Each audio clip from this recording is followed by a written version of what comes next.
Daniel, last year you stood here in Munich, standing 2-7. It was your last game for the Giants, and then a phenomenal year after that. Can you give us a glimpse on your last year?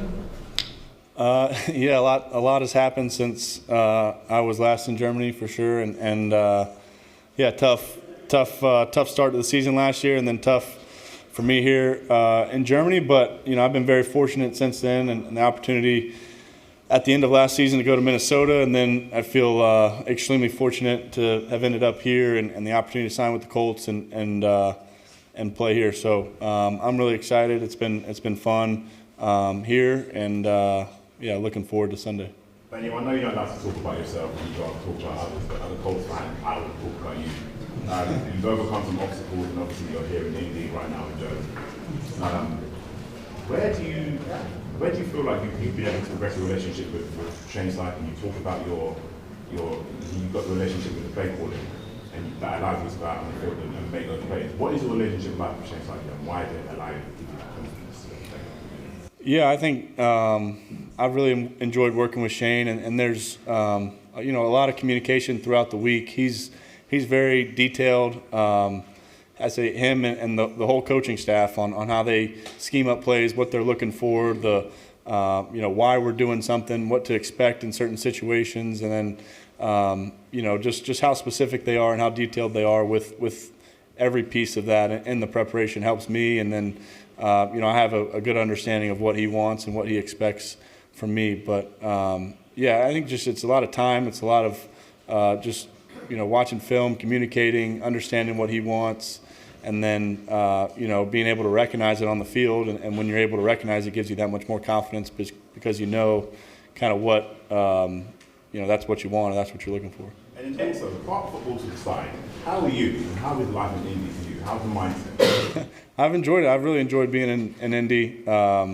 It's a fun city. It's a sports town, and the fans are behind us, and you can feel that. I got a sense for that in the spring, going to some Pacers games and getting a sense for how much they love their team. So it's been fun being in Indy and being part of this organization. Daniel, football is football, no matter where you play it, but playing overseas, is the preparation different? Do you have to do anything different personally to get ready for a game that's 7 time zones? I think there's the sleep and recovery element to it. Travel is going to take somewhat of a toll on your body, so making sure you're hydrating, you're sleeping, you're getting accustomed to the time as best you can. So that's obviously a part of it, and then it affects your meeting schedule, it affects the practice schedule. So wherever you can compensate, find time to make sure you're checking all the boxes you need to check. Daniel, I know it's been only 2 days, but what can you say about adding Sauce Gardner to this team?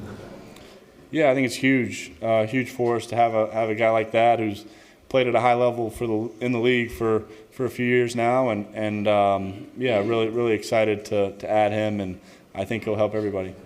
Daniel, I've spoken to many international Colts fans here in Berlin, and they often say that they became a Colts fan because of Peyton or because of Andrew. With this great season and hopefully more great seasons to come, do you expect that in a few years maybe there will be people saying, "Oh, I became a Colt because of Daniel"? And could you send a quick shout out to Brazil, please?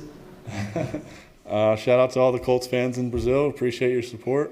Yeah, I don't know. I really haven't thought about that much. I mean, I grew up watching Peyton and all those great Colts teams back in the day, and then watching Andrew Luck play too was a lot of fun. So as just a fan of the game, I was a fan of those guys and always enjoyed watching them. I think, yeah, I mean, if us winning and having success brings that, certainly hope so. Daniel, I want to talk about Tyler Warren. Rookie year for him, only one tight end with more yards than him so far. How impressive have you been with him so far in his rookie year, how well he's played, but also for you personally, having him to be able to throw to, how good has he been for you this season? Yeah, he's been tremendous through the whole season, really from the beginning, and just a really good football player, smart football player, is always in the right spot, can do so many different things. You can line him up all over the field, which makes it tough for defenses to account for him. And yeah, I've just been really impressed. I wouldn't say I've been surprised. I think since he got here in the spring, he was that way. So yeah, but I do think it's rare to have a rookie come in and you know, pretty much from day one, pick it up, know what he's supposed to do, have a sense for getting open, have a sense for space, and making as many plays as he's made. He's done a great job for us. Kind of a home game for Bernhard Reimann, your left tackle, and this O-line in special. What can you say about Bernhard, of his job, and the whole O-line? Yeah, I mean, Bernie's a obviously tremendous football player, you know, and his playing one of the hardest positions on the field and one of the most critical positions, and he does an unbelievable job at that. So I'm certainly grateful for you know, him on the field, and then off the field he does all the right things. He's a tough guy you can count on. He's a great teammate, cares about the team, puts the team first, and I think that bodes well for us, you know, having him represent us here and kind of as you know, as somewhat of a hometown guy. Thanks, Daniel. Yeah, Got John thanks. Taylor coming up.